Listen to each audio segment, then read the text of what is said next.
Okay, here for the unboxing of my new Speed Queen dryer, model DC5000WE, and looking forward to using it.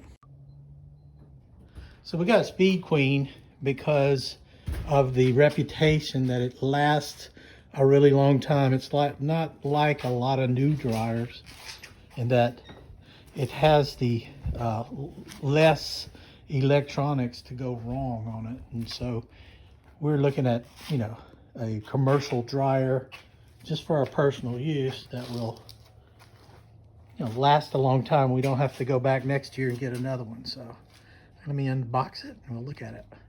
So here it is, still in the box. You can see it was really well packaged to keep the corners and the back and the front from getting dented and scratched. So we'll continue the unboxing. After opening the box up a little more, as you can see, it's opens out of the box. It opens to the right, but it has a setup that doesn't work for you. You can take these off and install them on this side over here and make it open the other way, so which is exactly what we're going to be doing because that works better for us. Look at the size of that tumbler. That is huge. It's a really nice, large capacity, easy to get to, no frills, commercial. It's really exactly what we were looking for. Bought it from a local dealer. For Speed Queen, you're not going to find it at Home Depot or at Lowe's. You have to get it from a dealer that deals in Speed Queen.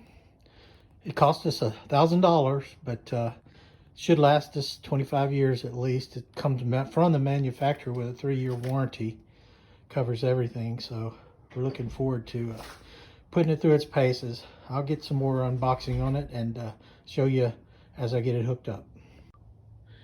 And here's a shot of the back side of it. So under there where the electrical will hook up, and there's your venting area. But looks like it's pretty easy to work on. It's fairly movable. We were able to maneuver it into the house, and this is where it's going to go. So we'll be putting it in there. I'll be changing this door to turn it around, and we'll be leveling it up and getting it ready to go. But real simple install. So it looks like the first thing that needs to do is to pop those little covers out. Then unscrew those hinges from the inside. I believe just flip the door around. Should be good to go. Let's see. Okay, after watching the video online, the first thing I'll do is take off the hinges, move them to the other side over here, properly configure them, and then I'll have to pop out this here and turn it around and pop it back in. And there are screws, just a couple of screws to take out in order to do that.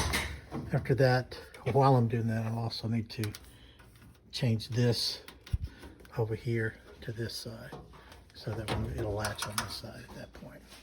So let me get started and I'll show you the results. So all we had to do was move a couple of hinges and reverse the inside part here to the top to turn it around so it'll be on bottom. Screw the hinges in, plop the little covers back on that side, and voila, we have a left opening door. Very nice. Okay, so the next thing we do is we're going to lay it down on its back, and we're going to level it using these little knobs here. We're going to level it to the height of our current washing machine, so they'll be the same height. So the next thing is to pop this little cover off and install the electrical cord. Okay, got the electrical hooked up here. Okay, running a quick test just to make sure I got the electric hooked up right. Feeling the hot air blow out, so that means we have a good connection. So next thing is to put the hook the vent up, and should be ready for Freddie. Okay, we got it all shoved in, and it looks like it's running okay. And now just to get comfortable with all the settings, and we have a new dryer. So, yay. Thanks for watching. Subscribe.